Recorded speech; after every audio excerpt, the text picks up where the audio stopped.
tempat saya. Jadi begitu masuk nyandar dinding langsung bilang sesat. Tapi itu hari Jumat, Pak. Kenapa sesat? Kok belum adzan sudah qomat katanya. Padahal azannya dia tidur. Jadi waktu adzan dia tidur, tiba-tiba bangun dia pas qomat. Jadi ini masjidnya masjid sesat katanya. Bapak Ibu yang dimuliakan Allah Subhanahu wa taala, saya tidak sendirian ke sini, saya dibarengi sama teman-teman dari rumah mengaji. Itu ada yang di belakang yang pakai peci putih, Pak Tatang namanya. Dia walprinya Bu Marlin, ikut ngaji di rumah saya. Satu lagi Pak Sahad itu sampingnya pakai peci hitam. Kenapa mesti hitam putih? Biar jelas ya. Hitam putih. Pak Sahad ini salah satu supervisor ya di mana? TSM Kuning. Mereka mau ikut saya, Pak. Bangunnya lebih duluan daripada saya. Jadi tadi dikatakan oleh Pak Burhan, saya dari Batu Haji, tepatnya di Sagulung lah, bukan Batu Haji, beda. Batu Haji sebelahnya, karena saya di bagian Sagulungnya. Jam 4 tadi kami sudah berangkat dari rumah ke sini. Karena kita belum tahu tempatnya, jadi takutnya nyasar-nyasar begitu, gitu ya. Jadi kalau nyasar kan ada spare waktu ya, Pak ya.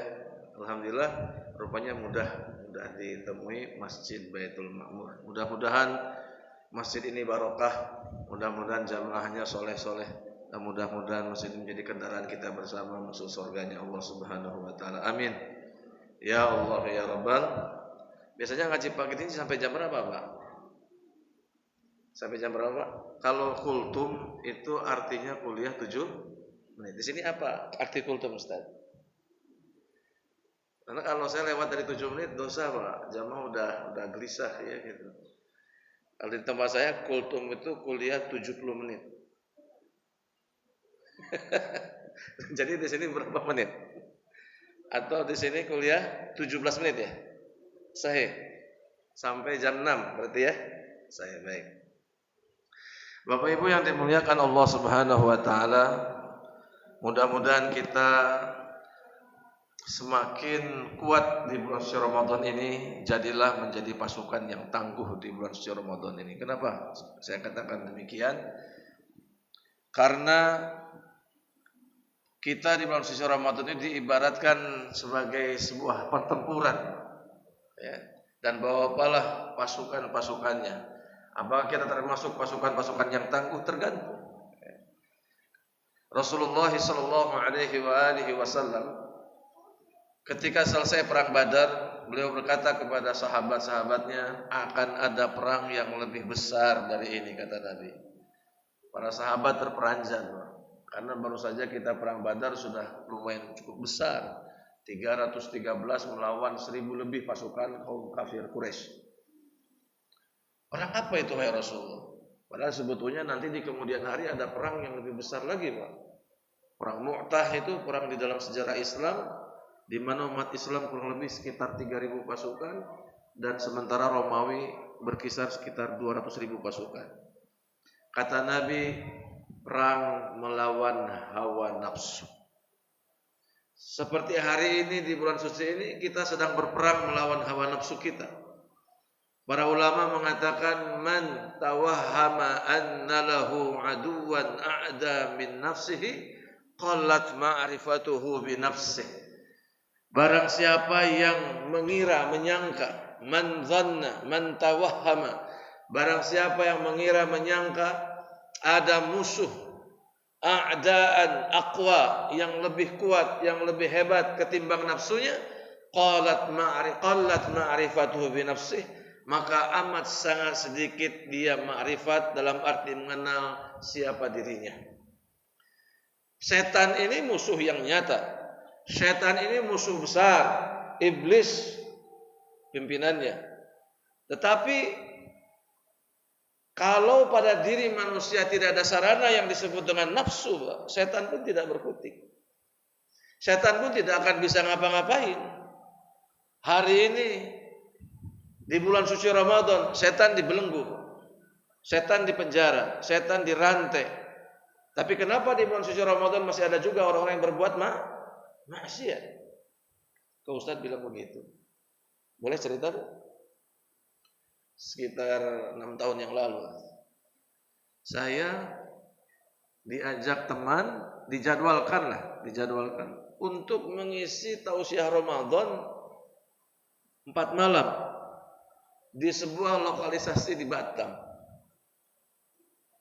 Iya, ini Bapak tahu ya, di Batam, daerah Sintai. Saya berpikir gitu, ini serius ini apa bagaimana ya? Saya mau ngasih ceramah di situ lah, sistemnya dibuat maksiat di situ. Yang maksiat difasilitasi kan di situ, Pak. Tentu ya dengan tujuan-tujuan ada yang berpikir positif di situ supaya tidak menyebar kemana-mana, di lokalisasi di situ gitu ya. Saya pikir ditutup itu, Pak. Saya mengisi di situ ya sekitar di hari yang ke-7 ke sana. Rupanya ketika masuk ya masih juga mereka menjajakan diri di situ ada. Di bulan suci Ramadan mereka berbuat maksiat, pada setannya dibelenggu. Kenapa tetap berbuat maksiat juga, Pak? Karena hawa nafsu atau nafsu amaratu bisu yang sudah 11 bulan dilatih oleh setan laknatullah alaih, walaupun gurunya dibelenggu, setannya nafsunya masih ada dan bercokol, Pak. Maka Bapak yang dirahmati oleh Allah Subhanahu wa taala, alhamdulillah kita bersyukur pada Allah Subhanahu wa taala karena Allah telah menghantarkan kita bertemu kembali dalam bulan suci Ramadan, maka kita sedang berada di sebuah medan pertempuran. Jadilah menjadi pasukan yang tangguh, jangan menjadi pasukan yang kalah, Pak. Biasanya membudaya di masjid-masjid. Kenapa saya katakan demikian? Ya, saya kan keliling, Pak, ke masjid-masjid. Dari mulai hari pertama, hari kedua, hari ketiga, hari keempat, hari kelima. Datang ke masjid-masjid, melihat di masjid-masjid dari tahun ke tahun yang namanya Ramadan sudah seperti membudaya. Bahwa awalnya Ramadan itu begitu begitu ramai, begitu bersemangat, tapi seiringnya waktu berlalu satu demi satu hari berlalu, maka kemudian masjid mulai kosong. Mulai barisannya itu mulai ompong-ompong begitu, Pak. Barisannya mulai carang-carang. Kemana jamaahnya? Semangatnya sudah mulai berkurang, lemah dalam imannya. Ini sebuah fakta. Tapi di sini enggak ya, Pak? Enggak ya, Bu, di sini, Bu. Alhamdulillah sini enggak carang-carang. Memang segini-gini jamaahnya ya, Pak. Nah, mereka pada kemana? Mereka adalah petarung-petarung yang kalah, atau mereka adalah orang yang sudah tumbang. Mereka kalah dengan makanan yang membuat mereka perutnya kenyang, sehingga tiba waktunya malam hari mau qiyamul lail sudah mengantukkan, tidur. Puasanya tidak lebih dari sekedar menahan lapar dan dahaga. Nabi Muhammad sallallahu alaihi wasallam mengingatkan kepada kita, kam min shaimin laisa lahu min siyamihi illa al-ju'i wal 'atash. Banyak orang-orang yang berpuasa namun ia tidak mendapatkan apapun dari puasanya illa al-ju', kecuali lapar, wal 'atash, dan dahaga saja. Takwanya enggak dapat, Pak. Dia menjadi petempur yang kalah. Maka dari itu saya sampaikan kepada Bapak Ibu yang dimuliakan Allah Subhanahu wa taala, jadilah menjadi petempur yang tangguh, yang kuat. Bahkan ketangguhan, kekuatan itu sampai di akhir bulan suci Ramadan dan akan berefek nanti setelah lepas ditinggalkan oleh bulan suci Ramadan. Sebagaimana Allah Subhanahu wa taala mengatakan di dalam Al-Qur'an bahwa kamu diwajibkan berpuasa itu la'allakum tattaqun, supaya kita menjadi orang-orang yang bertakwa, Pak. Bukan menjadi orang-orang yang sekedar terlatih menahan lapar dahaga, memindahkan makan dan minum dari waktu pagi kepada waktu maghrib. Nah, kita ini sanggup, Pak, puasa model seperti itu. Imam Al-Ghazali rahimahullah ta'ala, dia mengatakan model-model puasa yang umum, model-model puasa kebanyakan orang ya puasa menahan lapar dan dahaga. Tapi walau demikian, kalau betul-betul dibarengi dengan aspek-aspek lain, Itu bisa efektif juga menahan lapar dan dahaga itu. Tapi asal jangan sekedar menahan lapar dan dahaga saja. Maka petarung yang tangguh di bulan suci Ramadan syaratnya dua, Pak. Mudah-mudahan kita dapat dua-duanya. Petarung yang tangguh di sepanjang Ramadan itu adalah yang pertama, orang yang sadar. Satu. Dan yang kedua adalah orang yang waspada. Sadar bagaimana, Ustaz? Sadar bahwa dirinya memang sedang berpuasa dan berada di medan pertempuran Ramadan. Maka ketika dia menyadari dirinya sedang berpuasa, maka dia akan menjaga dirinya dari hal-hal yang bisa merusak amalan puasa. Dia akan sadar bahwa dia sedang berpuasa, maka ada hal-hal tujuan tidak hanya sekedar menahan lapar dan dahaga dari puasa tersebut yang harus melahirkan dari sifat-sifat ketakwaan. Dan yang kedua adalah waspada. Waspada apa? Waspada pada saat kita berpuasa dari jebakan-jebakan hawa nafsu. Sebetulnya Bapak Ibu yang dirahmati oleh Allah Subhanahu wa taala, didikan kita menahan lapar dan dahaga itu harus berefek setelah kita berpuasa pun tetap dalam keadaan menahan. Ya Pak ya, betul Pak? Kita kan dari pagi, ini sekarang ini kita menahan lapar, dahaga, syahwat. Terutama secara fikih itu tiga saja. Secara fikih menahan lapar, menahan dahaga, menahan hubungan suami istri. Tapi sebetulnya secara universal puasa itu menahan dari segala macam bentuk keinginan. Itulah didikannya. Maka ketika tiba waktunya berbuka, harusnya efek kesabaran menahan diri itu tetap ada di situ. Jangan setiap makanan ada yang di depan kita, kurma masuk, kolak masuk, apalagi Pak, gorengan masuk, apalagi es kelapa masuk. Tiba waktunya sholat malam, perut kenyang, mata ngantuk. Efek metabolisme seperti itu. Harusnya kita tetap tahan di situ. Walaupun waktu berbuka sudah bisa, sudah memberikan kelonggaran, sudah membolehkan kita makanan minum di situ, tetap kita harus menahan diri. Memang inginnya semua dicicipi, Pak. Saya kemarin buka bersama di Swiss Bell itu, Pak, di daerah Harbor Bay. Teman-teman pada kebingungan. Kenapa? Karena melihat berbagai macam aneka makanan, ingin semua, Pak. Ingin semua. Apalagi habis menahan lapar dan dahaga, ingin semua. Kalau ingin semua, itulah keinginan hawa nafsu. Tapi kalau sudah terpenuhi aja sebagian dia dimasuk ke dalam perutnya, keinginan itu sudah mulai berkurang itu. Maka disitulah gambaran bagaimana kita berpuasa, menahan diri kita dari keinginan-keinginan itu semua. Rasanya nggak puas.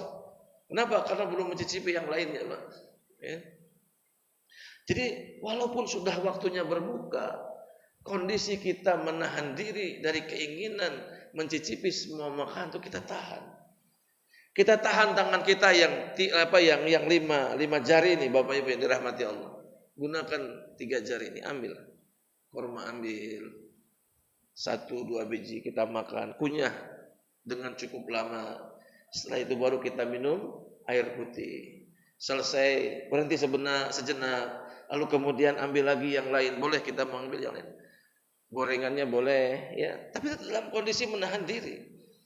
Jangan sampai kita berpuasa dari pagi hingga waktu maghrib, tapi tiba waktunya kita berbuka, seakan-akan ada penutup yang dibuka selebar-lebarnya, kemudian kita membucahkan nafsu tersebut. Jadilah menjadi petempur yang sadar dan waspada. Ya Pak ya. Itu insyaallah petempur yang memiliki 2 sifat itu dia akan bertahan bahkan di akhir bulan suci Ramadan. Di 10 terakhir dia akan tetap berdiri istiqomah di masjid. Dalam arti dia tetap dengan amalan-amalan yang bisa mendekatkan dirinya kepada Allah Subhanahu wa taala. Bapak Ibu yang dimuliakan Allah Rabbul Alamin, Imam Al-Ghazali rahimahullah taala dia mengatakan ini bahan kita di sepanjang Ramadan. Ada 4 tempat kita riyadhah. berlatih di bulan suci Ramadan. Yang pertama, qutut ta'am. Qutu minat ta'am. Kita menahan lapar dan dahaga. Itu salah satunya. Tapi jangan berhenti di situ, ya. Qutut ta'am, qutu minat ta'am. Menahan diri kita dari keinginan makan dan minum. Latih. Bahkan kita mengaturnya, walaupun kita sudah boleh memakan yang lainnya, kita mengaturnya. Nabi Muhammad SAW mencontohkan kita buka dengan kurma dulu, kemudian air minum, kemudian kita baru memakan makanan yang lain. Biasanya kalau kita sudah memakan makanan yang berat di maghrib itu, tarawih itu udah lemah, Pak. Ya. Itu yang pertama. Yang kedua, hajatu minal kalam, dari banyak berbicara. Makanya model-model saya ini ya memang dibatasi aja waktunya. Kultum tarawih nggak usah banyak-banyak, kultum subuh pun nggak usah banyak-banyak. Paling banyak kultum kuliah 17 menit ya, nggak usah banyak-banyak. Kenapa? Yang menahan dari perkataan, dari keinginan berkata-kata. Sebab banyak manusia yang terpeleset karena sebab lidah. Hati-hati kita sepanjang Ramadan dari pembicaraan yang isinya adalah kebohongan. Hati-hati sepanjang Ramadan dari kata-kata yang isinya jebakan-jebakan yang membuat rusaknya amal puasa kita. Ada yang sah tapi rusak pahalanya. Ada yang sah tapi dia bagus pahala puasanya. Nah, kita termasuk yang mana? Yang sah puasanya, bagus pahala puasanya. Maka hati-hati. Kadang-kadang kita berkumpul menceritakan keburukan orang. Ini hati-hati, menjatuhkan kehormatan orang. Ada sebuah kisah di zaman baginda Nabi Muhammad SAW. Ada yang sudah pernah ini umrah di sini. Ada yang sudah pernah haji di sini. Ada, Pak. Bapak masih ingat bagaimana Ka'bah? Ka'bah itu sedemikian dihormati, tidak zaman sekarang saja. Di zaman Nabi Muhammad sallallahu alaihi wasallam, Ka'bah itu bikin jelas. Makanya Abraha itu membangun sebuah gereja cantik di Yaman. Melebihi cantiknya Ka'bah. Tujuannya apa? Supaya orang-orang Arab itu berpaling dari ziarah ke Ka'bah ke bangunan yang dibangun oleh Abraha. Ka'bah begitu ada di hati orang-orang Arab, dari berbagai macam kabilah orang-orang Arab hadir setiap waktu di bulan haji, bahkan di luar haji. Nah, direkam ceritanya oleh salah seorang sahabat bernama Abdullah bin Umar. Kata Abdullah bin Umar, saya menyaksikan Nabi ngajak bicara kepada Ka'bah sambil tawaf. Kata Nabi, ma atyabuka wa atyabu rihuka wa ma a'dhamuka wa a'dhamu hurmatuka walladzi nafsu Muhammadin biyadihi inna hurmatal mu'min a'dhamu 'indallah hurmatan minka. Kata Nabi, aduh wahai Ka'bah, duhai Ka'bah, betapa indahnya engkau wahai Ka'bah, betapa harumnya engkau wahai Ka'bah. Harum memang Pak Ka'bah itu. Bapak kalau pegang kain kiswahnya, wanginya seminggu nggak hilang, nggak tahu karena mungkin dibubuhi minyak wangi yang banyak atau bagaimana. Pegang itu kain kiswah yang warna hitam itu, seminggu nggak hilang, Pak. Walau kita wudu masih wangi. Dan saya cari wanginya model kain Ka'bah nggak ada, mungkin spesial khusus. Di zaman Nabi begitu juga. Nabi sampai mengatakan wa atyabu rihuka, betapa harumnya engkau wahai Ka'bah. Wa ma a'dhamuka wa a'dhu hurmatuka, betapa agung dan mulianya engkau wahai Ka'bah. Betapa terhormatnya wahai engkau Ka'bah. Setiap waktu, setiap saat orang mendatangi untuk bertawaf. Setiap waktu, setiap saat didatangi oleh banyak orang untuk memuliakannya. Bahkan dalam setahun sekali, setiap suku-suku yang ada di Jazirah Arab mereka datang untuk melakukan ibadah haji, bertawaf di situ. Betapa agungnya wahai engkau Ka'bah. Tapi Nabi berkata, "Walladzi nafsu Muhammadin biyadih." Demi jiwa Nabi Muhammad yang berada di dalam genggaman Allah Subhanahu wa taala, inna hurmatal mu'min, sesungguhnya kehormatan orang-orang yang beriman. Siapa? Kita. Orang-orang yang setiap waktu, setiap saat sujud kepada Allah Subhanahu wa taala. Orang-orang setiap waktu, setiap saat beribadah kepada Allah Subhanahu wa taala. Orang-orang setiap waktu, setiap saat menjadikan tujuan segala aktivitasnya hanya untuk Allah Subhanahu wa taala. Kalau Syekh Sarastani dia mengatakan di tengah-tengah firqah Islam itu, siapa saja mereka yang salatnya menghadap kiblat, maka orang-orang yang ahlul kiblat itu adalah saudara kita. Jangan sesatkan mereka, Pak. Yang satu kunut, yang satu enggak kunut, tapi selama salatnya menghadap kiblat, jangan sesatkan mereka. Yang satu milih presiden A, yang satu milih presiden B, tapi pas saat di masjid salatnya menghadap kiblat, jangan kafirkan mereka. Mohon maaf ya, saya menasihati wasiat kepada Bapak. Walaupun di luar beda partai, kalau sudah masuk masjid sama-sama sholat menghadap kiblat, dia saudara kita. Ini maksud saya supaya paham apa yang disampaikan oleh Nabi. Inna hurmatal mu'min, sesungguhnya kehormatan orang-orang yang beriman. Walaupun mereka beda firqahnya, walaupun mereka beda cara sholatnya, ada yang kunut, ada yang tidak. Ada yang ada yang tangannya sidakap di dada, ada yang di perut ya. Tapi selama ketika sholatnya dia menghadap kiblat, kata Syekh Sarastani, maka dia adalah saudara kita, ahlul kiblat. Jangan kafirkan dia, jangan sesatkan dia. Nabi mengatakan, inna hurmatal mu'min, sesungguhnya kehormatan orang-orang yang beriman. Saya, bapak-bapak yang hadir di sini dan ibu-ibu yang ada di belakangnya, yang kita sama-sama barusan sholat subuh berjamaah menghadap ke arah kiblat, sujud kepada Allah Subhanahu wa taala, tidak mengingkari rukun-rukun iman yang 6, iman pada Allah dan seterusnya. Kata Nabi, a'dhamu indallah hurmatan minka, kehormatan mereka jauh lebih agung ketimbang kehormatanmu wahai Ka'bah. Mohon maaf ya Pak ya. Ini umpama Bu.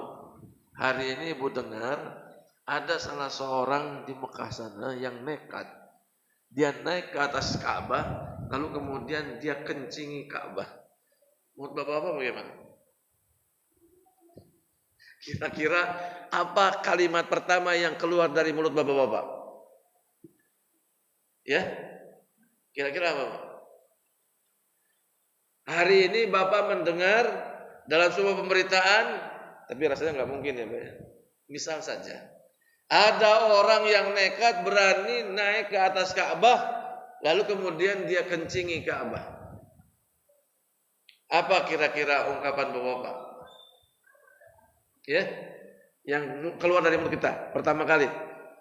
Wah ini orang gila ini kan. Wah ini sungguh terlaknat ini kan begitu ya. Makanya ada pepatah orang-orang Arab, kalau ingin terkenal gampang, kencingi aja Ka'bah. Terkenal itu pasti, Pak. Kalau ingin terkenal gampang, kencingi aja air Zam-Zam katanya gitu. Gampang. Tapi rasanya nggak mungkin, nggak pernah ada. Tapi seumpamanya saja, ada orang yang nekat ingin terkenal, naiklah dia ke atas Ka'bah. Nggak sempat dia naik ke atas Ka'bah, ya di pinggiran Ka'bah lah, dikencinginya Ka'bah. Viral memang, masuk ke dalam media sosial. Tersebar kemana-mana. Semua manusia, umat Islam seluruh dunia pasti akan mengutuknya. Tapi kita tidak pernah sadar dengan apa yang dikatakan oleh Nabi Muhammad SAW.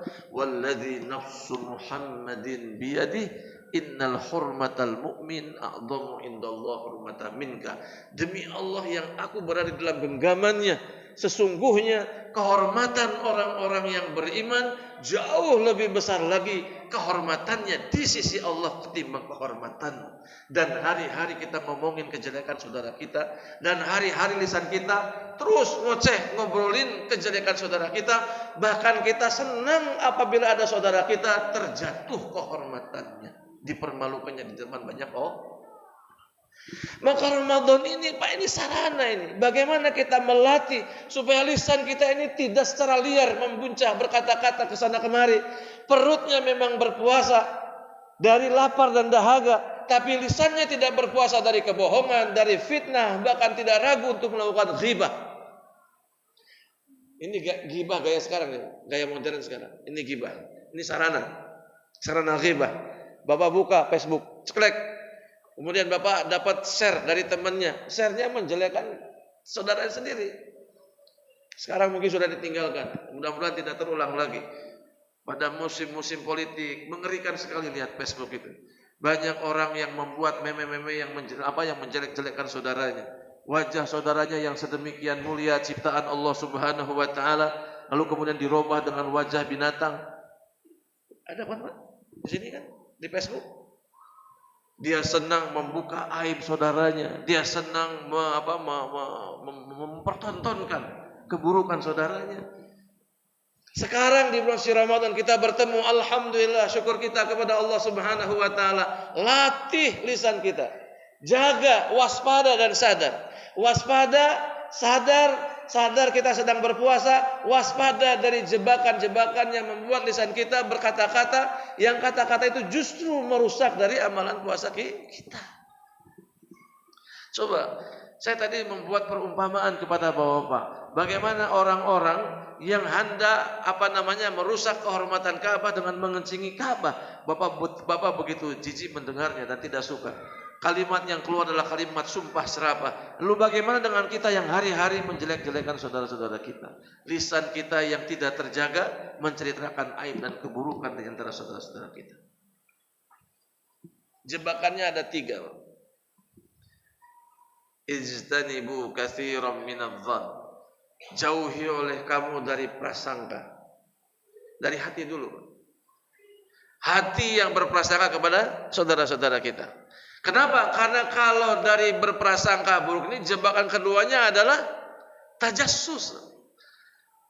Hati-hati dengan jebakan, senang memperhatikan orang lain, senang mencari-cari aib keburukan orang lain, senang mencari-cari kesalahan orang lain.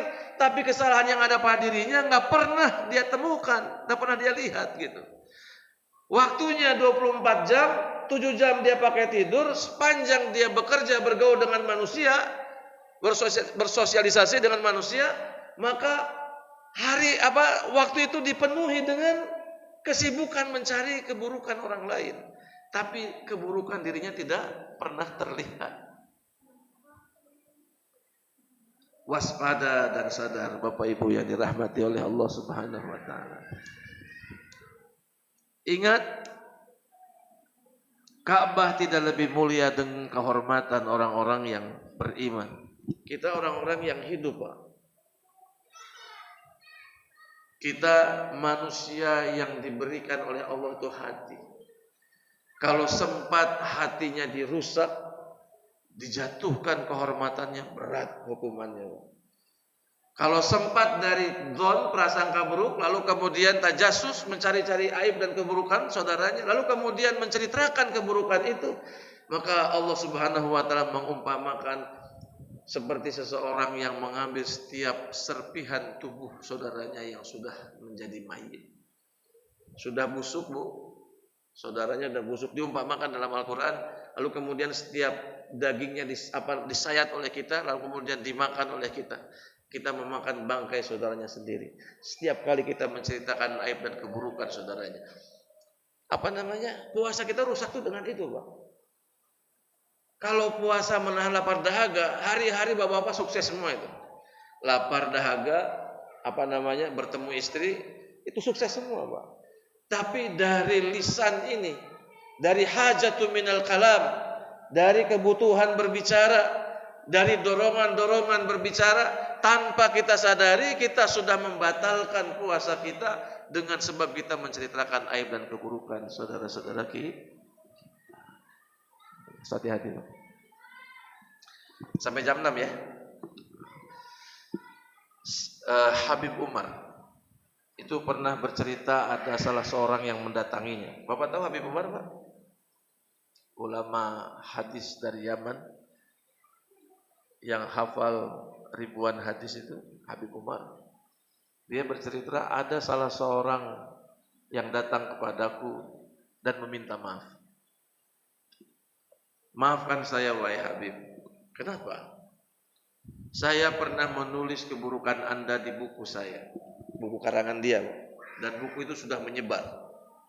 Kata Habib Umar, Saya maafkan, tapi ada syarat. Syaratnya apa, wahai Habib? Syaratnya gampang. Habib Umar ngasih kemoceng, Pak. Bapak tahu kemoceng? Yang bulu-bulu ayam itu? Dikasihkannya itu, kemoceng itu. Bawalah ini ke rumahmu, syaratnya sepanjang kamu berjalan pulang ke rumahmu, maka cabutlah setiap bulu-bulu kemoceng. Cabut. Nanti kalau sudah sampai rumah, kamu balik lagi ke sini, kata Habib Umar. Dipikirnya itu syarat yang sangat gampang. Dia pulang. Sepanjang jalan dicabutnya kemoceng. Cabut kemoceng, sepanjang jalan cabut bulu-bulu itu, menyebar, tertembak angin dan seterusnya. Sampai di rumah dia balik lagi, pulang, bertemu dengan Habib Umar. Sudah, kata Habib Umar, sudah.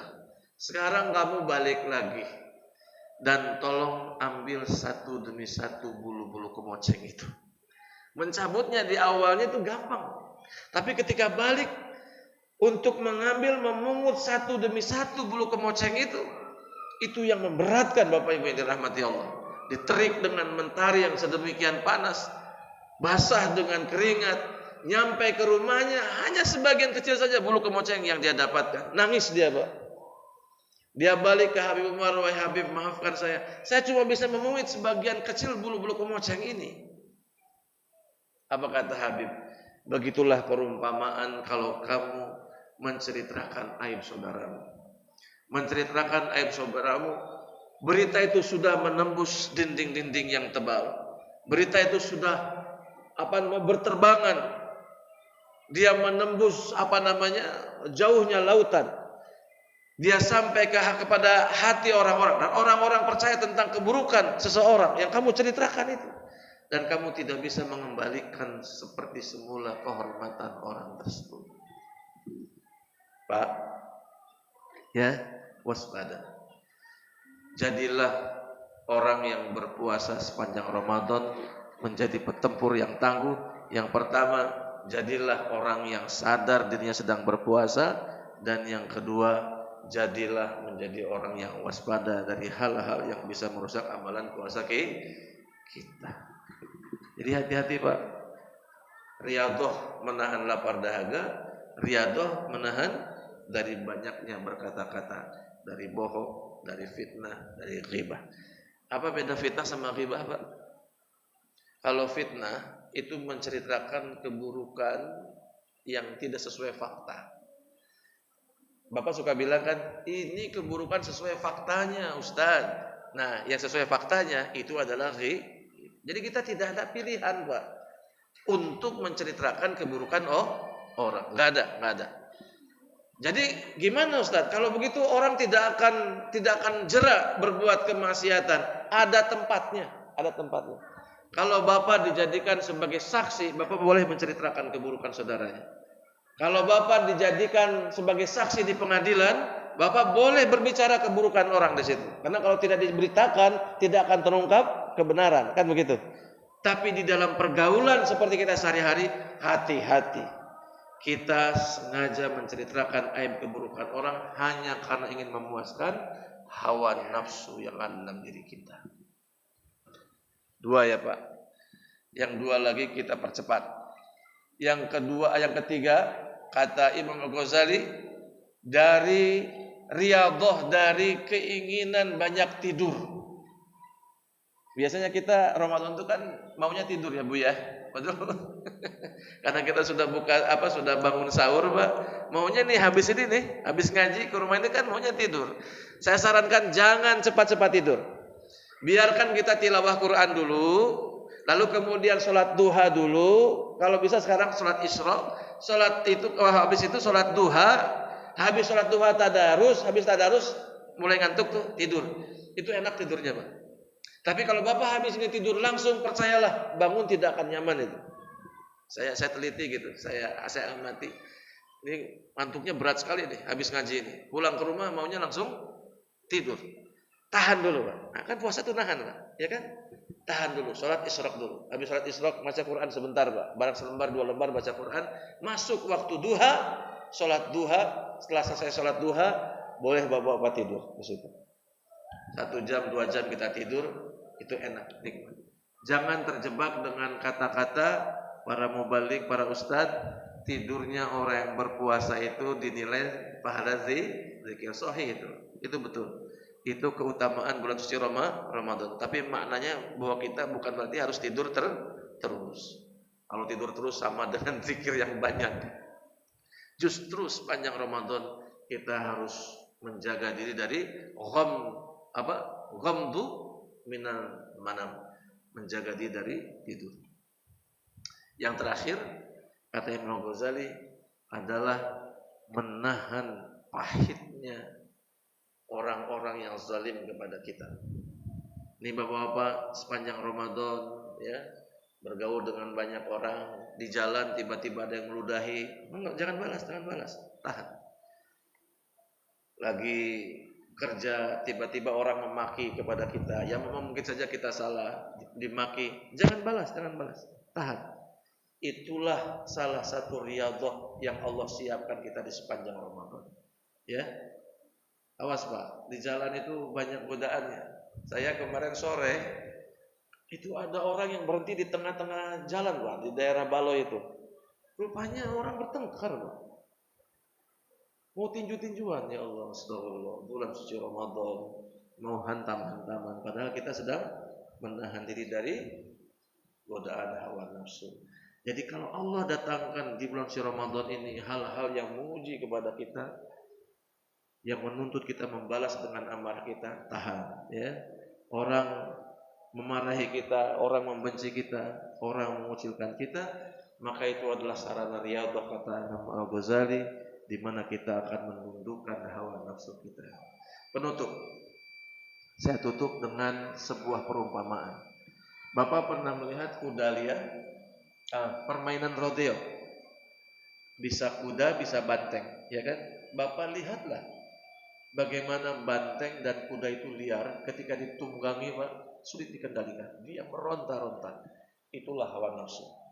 Tapi lihatlah bapak-bapak, orang yang punya kendaraan bendi di daerah saya namanya delman. Kudanya sudah jinak, tunduk.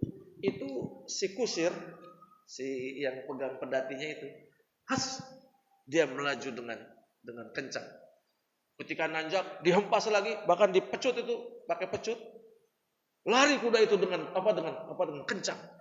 Begitu ditarik pedatinya dua-duanya, itu kuda yang tadinya kencang dia sampai seret gitu. Berhenti itu.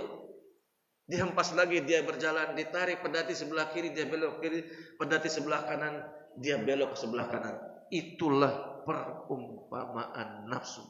Nafsu bukan untuk disirnakan, bukan untuk dihilangkan, tapi nafsu harus kita didik sehingga menjadi nafsu yang jinak. Enggak boleh dihilangkan, enggak boleh diputus hawa nafsu. Itu karunia dari Allah Subhanahu wa taala. Tapi jangan biarkan hawa nafsu itu menjadi liar. Tundukkan oleh kita. Bagaimana cara menundukkannya? Riyadhah yang 4 tadi. Tahan makan, tahan tidur, tahan berkata-kata, tahan sabar dimaki oleh orang lain.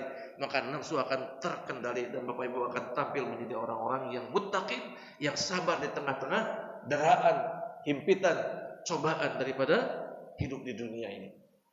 Enak Pak? Kalau nafsu sudah dikendalikan, itulah sesuai dengan doanya Nabi Muhammad SAW. Apalin doanya ya? Apalin doanya Pak? Allahumma ati nafsi taqwaha wa zakkiha wa anta khairu man zakkaha wa anta waliyuha wa maulaha. Apa? Nanti saya kirim sama Pak Burhan ya, insyaallah. Artinya apa? Allahumma ati nafsi, ya Allah berikan saya nafsu. Dikasih Pak. Tapi takwa yang membawa kepada ketakwaannya. Wa zakkiha, dan ya Allah sucikanlah nafsu itu. Wa anta khairul man zakkaha, dan Engkau adalah sebaik-baik zat yang mensucikan dari nafsu itu. Wa anta waliyuha, Engkau lah yang memimpin nafsu itu. Wa anta maulaha, dan Engkau lah yang akan menundukkan hawa nafsu bagi diri. Mudah-mudahan lewat Ramadan ini tampillah bapak-bapak menjadi insan bertakwa, diumpamakan seperti ulat yang menjikan pada awalnya, namun sudah masuk pada madrasah Ramadan, tarbiyah puasa, lepas Ramadan lewat dari kehidupan kita, kita menjadi kupu-kupu indah yang berterbangan di sekitar kita, indah untuk dipandang dan diambil gambarnya. Saya rasa ini yang dapat saya sampaikan, mudah-mudahan bermanfaat, mudah-mudahan ini bukan pertemuan yang pertama dan yang terakhir.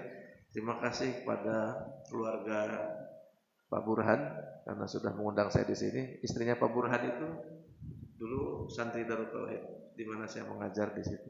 Jadi sekarang menyambungkan silaturahmi, bahkan saya tidak pernah sama sekali terpikir ke masjid di sini. Baitul Makmur banyak masjidnya, Mas. Ustaz, banyak. Baitul Makmur yang di sana tuh Baitul Makmur juga, yang di daerah Tiban apa tuh? BTN ada tuh. Baitul Makmur. Di daerah saya juga ada Masjid Baitul Makmur. Tapi Baitul Makmur yang ini saya belum jumpai. Hari ini saya bertemu dengan Bapak Ibu semua. Mudah-mudahan barokah ya. Amin. Ya Rabbal. Bismillahirrahmanirrahim. Alhamdulillahirabbil alamin. Allahumma shalli wa sallim wa barik ala sayyidina Muhammadin wa ala alihi wa sahbihi ajmain. Allahumma ya Allah, berkahilah pertemuan kami saat ini. Cintailah siapapun hamba-hambamu yang kau hadirkan di masjid. Ya Allah, jadikan jamaah-jamaahnya sebagaimana nama dari masjidnya, Baitul Makmur, rumah yang makmur. Jadikan jamaahnya makmur hidupnya secara duniawi atau secara ukhrawi. Allahumma ya karim ya arhamar rahimin, kayakan kami dengan ilmu, iman dan amal. Allahumma ya Allah, hiasi hidup kami dengan akhlakul karimah. Terima kasih Engkau telah hadiahkan kembali Ramadan kepada kami. Ya Allah, berikanlah kami nafsu yang membawa kami kepada ketakwaan. Allahumma ya Allah, sucikanlah nafsu itu ya Rabb. Engkaulah sebaik-baik yang mensucikan nafsu itu ya Rabb. Engkaulah yang menguasai diri kami, nafsu kami, dan Engkaulah zat yang akan menundukkan nafsu itu ya Rabb. Allahumma inna nas'aluka ridhaka wal jannah wa na'udzubika min sakhatika wan nar. Allahumma innaka afun karimun tuhibbul afwa fa'fu anna ya karim. Allahumma ajirna minan nar ya mujir ya mujir ya mujir bi rahmatika ya arhamar rahimin. Allahumma rabbana atina fid dunya hasanah wa fil akhirati hasanah wa qina adzaban nar. Sallallahu ala sayyidina Muhammad wa ala alihi wa sahbihi wa baraka wa sallam. Subhana rabbika rabbil izzati amma yasifun. Salamun alal mursalin. Alhamdulillahi rabbil alamin. Allahul muwafiq ila aqwamit thariq. Wassalamu alaikum warahmatullahi wabarakatuh.